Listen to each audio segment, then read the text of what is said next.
오늘은 하나님께 특별히 추수감사절로 예배드리는 추수감사주일입니다. 혹자는 그렇게 생각하실 수 있어요.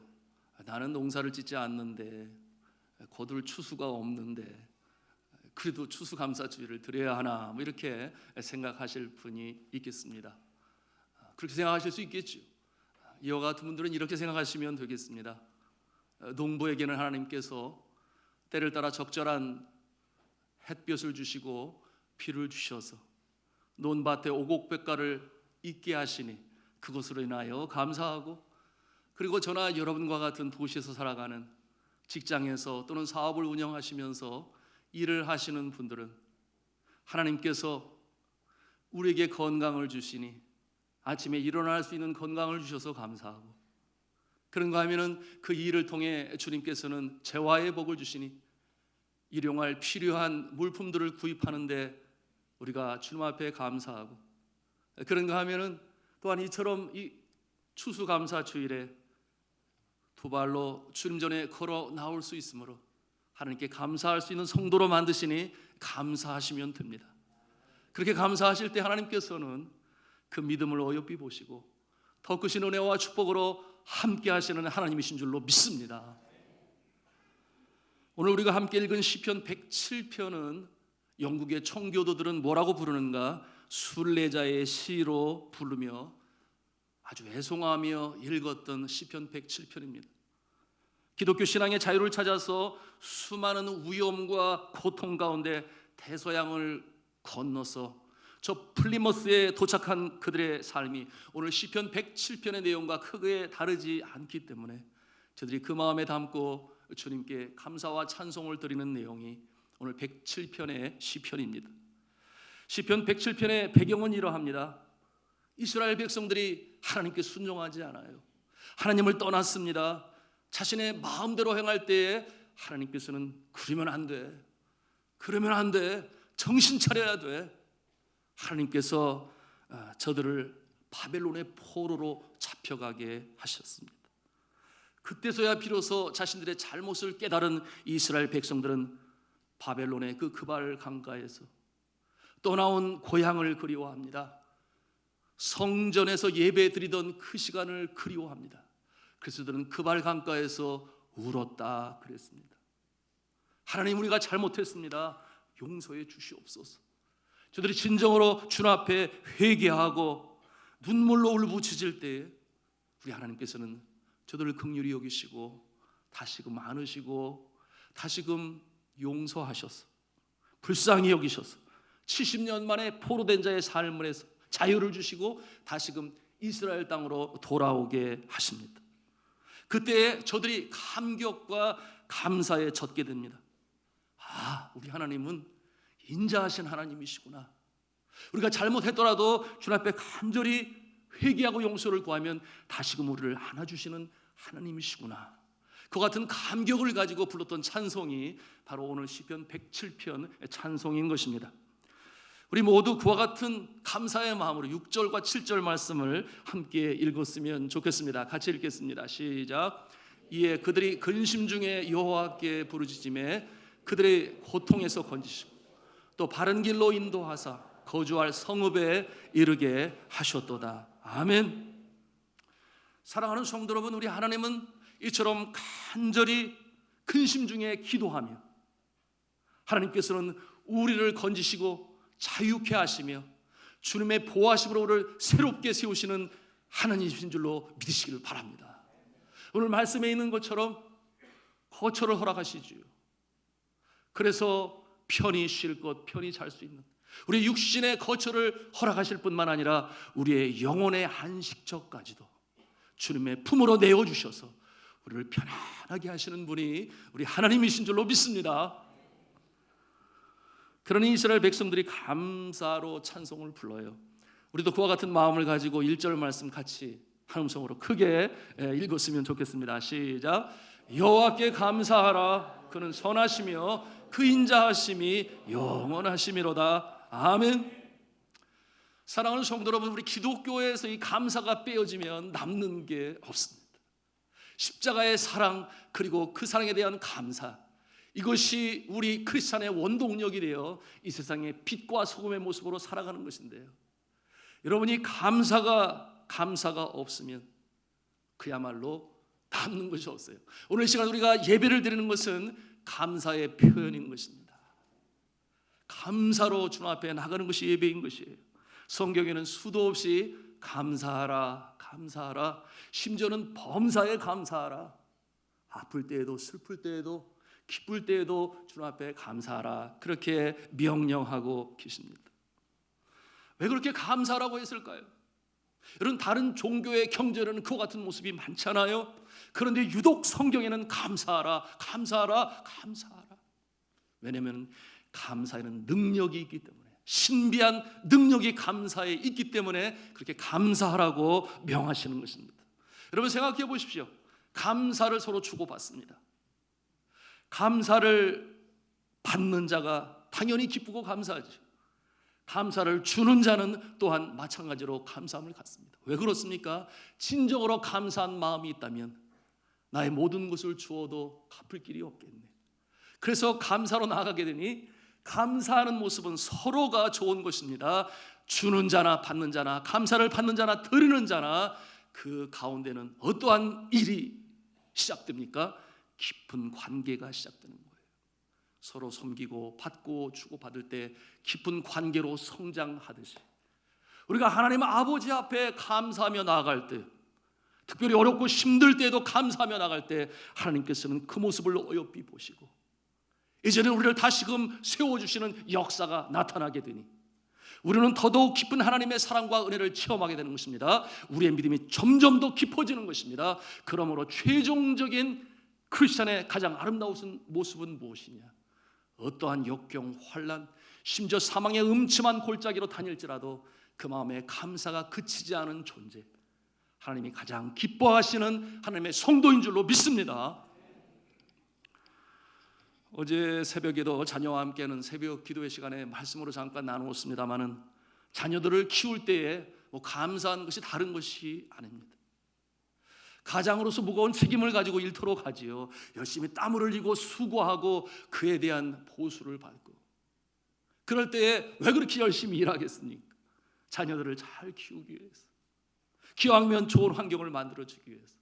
그래서 그것을 가지고 생각을 하지 않겠어요? 우리의 자녀들이 무엇을 좋아하는지를 생각을 해서 때로는 장난감을 사다 주고 필요한 것을 사다 줄 때, 우리의 자녀들이 그 모습을 볼 때 뭐라, 야, 우리 아빠 최고, 우리 아빠 최고다, 너무 좋아하잖아요. 막 팔짝팔짝 뛰면서 좋아하는데, 그 모습을 바라보는 부모의 마음은 다 같지 않습니까? 이렇게들 좋아하나? 그러면서 보람이 있는 것이죠. 그래, 내가 더 열심히 수고하고 땀을 흘리고 그리고 더 좋은 곳으로 주어야 되겠다, 이렇게 다짐하는 것이 우리 부모의 모습인데요, 우리 하나님 아버지가 그러한 것입니다.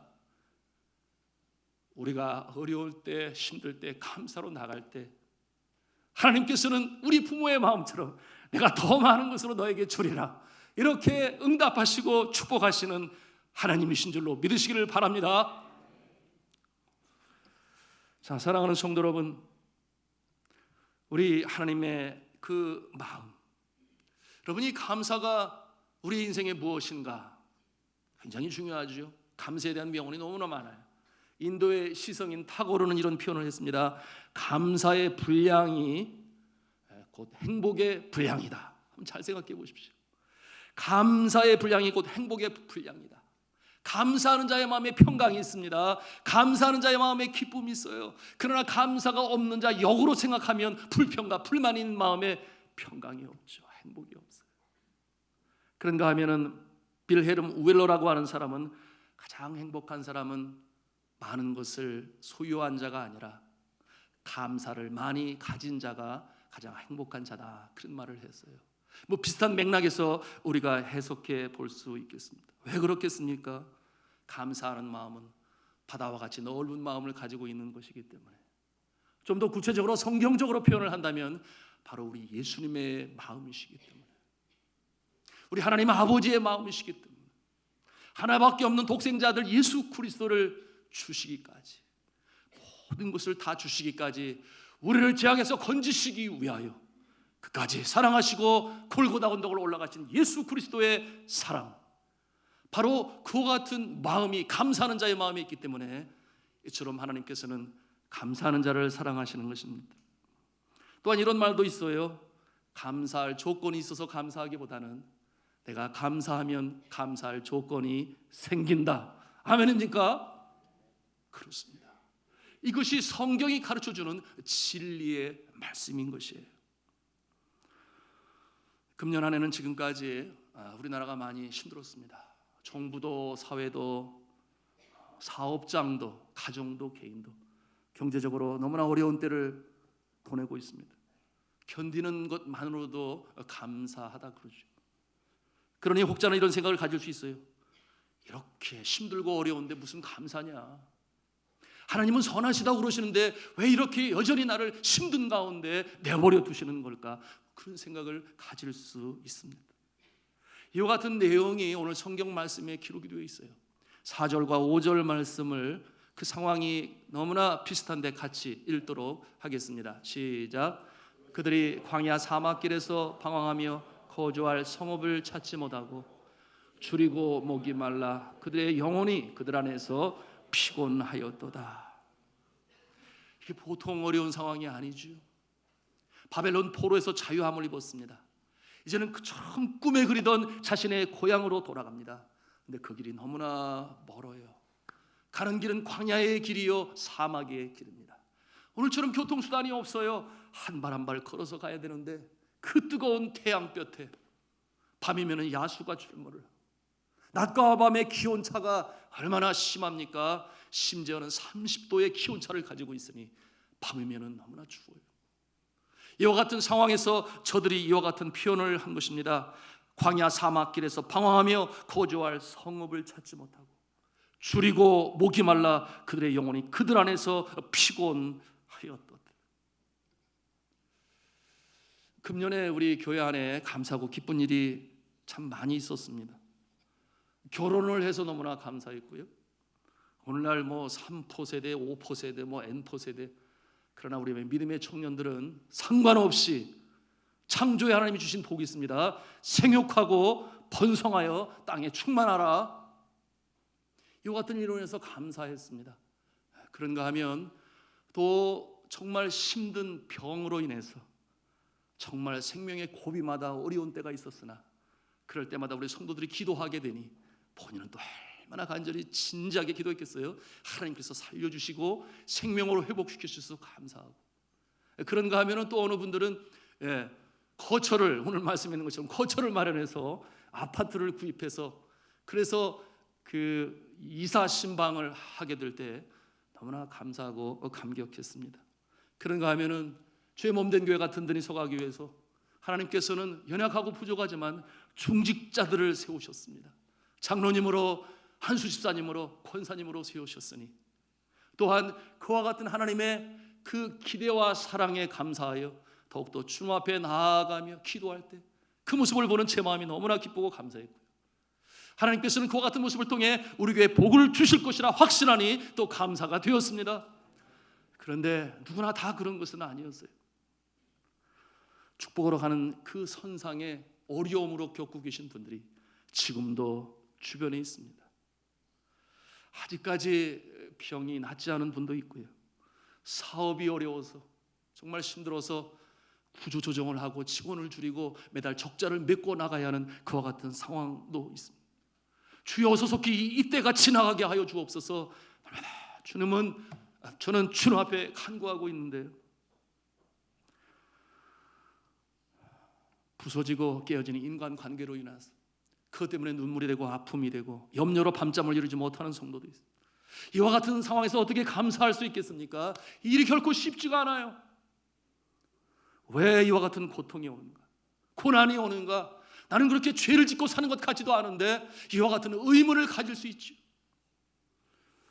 영국의 저명한 문학가이자 또 신학자인 C.S. 루이스라고 하는 분이 있어요. 우리에게는 나니아 연대기라고 하는 영화로도 소개가 되었습니다만 그분의 영성 깊은 책들이 오늘날 이 시대에 영혼이 상하고 지친 심령들에게 큰 위로와 도움이 되고 있습니다. 그가 그 고통의 문제에 대한, 고통의 문제라고 하는 책을 통해서 고난의 유익을 이렇게 정리해 주었습니다. 신이 인간에게 고통을 주시는 이유는 인간은 고통 앞에서 잠든 마음이 깨어나기 때문입니다. 시련이 닥치기 전까지는 인간은 안락함 속에서 그 영혼이 깨어나지 않으며 감사와 은혜를 깨닫지 못합니다. 그러나 사람들은 고통 앞에서 비로소 진지해지고 깨어나고 겸허해진다, 그런 말을 했습니다. 사실 그렇지 않습니까? 고난도 유익하다고 그러는데 왜 그렇습니까? 비로소 영혼이 깨어난다, 주님 앞에 진지한 자세로 서게 된다, 이른바 실존적인 만남이 그 고통 속에서 이루어지기 때문에 이제는 그 고난 가운데에서 왜 이 아픔이 나에게 와야 되는지, 그러나 그 가운데서도 면면히 바라보시고 우리가 이러시기를 바라시는 주님을 만날 때에 새 생명으로 태어납니다. 변화된 인생으로 살아갑니다. 그것이 고난이 유익하다, 그와 같은 결론을 내린 것입니다. 이 감사와 연관하여 이와 같은 글이 있는데요, 오늘 주요 예식들이 연결되어 있기 때문에 이와 같은 내용을 소개하고 오늘의 말씀을 마치고자 합니다. 지금 당신의 집에 전기가 들어온다면 세상에 전기의 혜택 없이 사는 20억이 넘는 사람들보다 감사할 이유가 있는 사람입니다. 네팔에서 수도 없이 경험했지요. 겨울이 되면 추우니까 침대 위에다가 텐트를 치고 그리고 서로 끌어안고 자야 돼요. 그러니 한 사람이 누우면 춥겠지만 두 사람이 누우면 그렇지 아니라 네팔 선교사님들은 금술이 얼마나 좋은지 몰라요. 그런데 분명한 것은 전기가 있으면 얼마나 좋을까, 그런 생각을 하죠. 그런가 하면 이런 또 통계가 있습니다. 집에 식수시설이 되어 있다면 그렇지 못해 아무 물이나 마시는 10억 명이 넘는 사람들보다 감사할 이유가 있는 사람이다. 하루 1,000원 이상으로 생활하고 있다면 1,000원 미만으로 살고 있는 12억 명의 사람들보다 감사할 이유가 있는 사람이다. 하루 한 끼라도 따뜻한 음식을 먹을 수 있다면 8억 명의 영양실조로 고통받는 사람들보다 감사할 이유가 있는 사람들이다. 오늘 아침 일어났을 때 당신의 몸이 건강하다면 당신은 이번 주를 넘기지 못할 100만 명의 환자들보다 감사할 이유가 있는 사람이다. 한 번도 전쟁의 위험이나 수용소의 외로움, 고문의 고통, 굶주림의 쓰라림을 경험하지 못했다면 당신은 5억 명의 사람들보다 감사할 이유가 있는 사람이다. 만약 당신의 냉장고에 음식이 있고 당신의 몸에 걸칠 수 있는 옷이 있다면, 잠을 잘 수 있는 집이 있다면 이 세상 사람들의 75%보다 더 감사할 이유가 있는 사람이다. 당신의 은행에 그리고 지갑에 약간의 돈이 있고 어딘가 작은 접시에 동전을 모아 놓았다면 이 세상의 8% 안에 드는 감사할 이유가 있는 사람이다. 두 부모가 아직 살아계시고 지금 혼자가 아니라면 보기 드물게 감사할 이유가 있는 사람입니다. 마지막으로 이런 말을 했습니다. 글을 읽을 줄 안다면 글을 읽을 줄 모르는 20억 명보다 감사할 이유가 있는 사람이다. 감사의 기준점이 어디에 있는가? 어려운 가운데에서도 감사로 우리의 마음을 다스릴 수 있는 기준이 얼마든지 우리는 찾아보면 있을 수 있다고 하는 것입니다. 그러나 이와 같은 것은 항상 가변적인 것이죠. 우리나라가 과거보다 훨씬 더 잘 살게 되었어요. 그렇다고 더 감사가 증가되었는가? 그렇지 않은 모습을 우리는 너무나 많이 보아요. 불만 지수는 점점 더 높아가고 있고, 그리고 우울 환자는 점점 더 많아지고 있으며, 여전히 OECD 36개 국가 중에 자살률 1위의 그 불명예스러운 자리를 놓치지 않고 있으니, 사랑하는 성도 여러분, 이 가변적인 감사의 조건보다는 우리에게는 영원히 불변하지 아니하는, 불변할 수 없는 감사의 조건이 있으니, 나를 구원하신 하나님의 사랑, 나를 위하여 십자가에 달려가신 예수 그리스도의 그 한이 없는 깊고 넓고 큰 주님의 은혜가 우리 안에 있으니 우리는 천국 백성으로 살아간다. 그리고 예수 그리스도의 성령이 우리의 심령 가운데 임마누엘로 함께하여 주셔서 비록 사망의 골짜기를 다닐지라도 해를 두려워하지 않을 것은 주께서 나와 함께 하심이라. 주의 지팡이와 막대기가 나를 안위하시기 때문에. 그러므로 우리 안에 역사하시는 성령의 역사심이 우리의 영혼을 새롭게 살리고 새 생명으로 살아나고 샘솟는 주님의 평강이 우리의 가슴에 강물처럼 흐를 때 변하지 않는 그 사랑으로 인하여 항상 감사하시는, 감사로 찬송을 부르시는 그 역사가 있기를 주님의 이름으로 축원합니다. 이와 같은 내용이 이제 오늘 마지막 9절 말씀이죠. 우리 9절 말씀을 다 같이 한 음성으로 감사의 고백으로 우리가 주님 앞에 올렸으면 좋겠습니다. 9절 말씀 시작. 그가 사모하는 영혼에게 만족을 주시며 줄인 영혼에게 좋은 것으로 채워 주심이로다. 아멘. 오늘 추수감사절을 보내시면서 감사와 감격이 여러분에게 가득 넘쳐서 흘러 넘치기를 저는 주 예수 그리스도의 이름으로 축원합니다.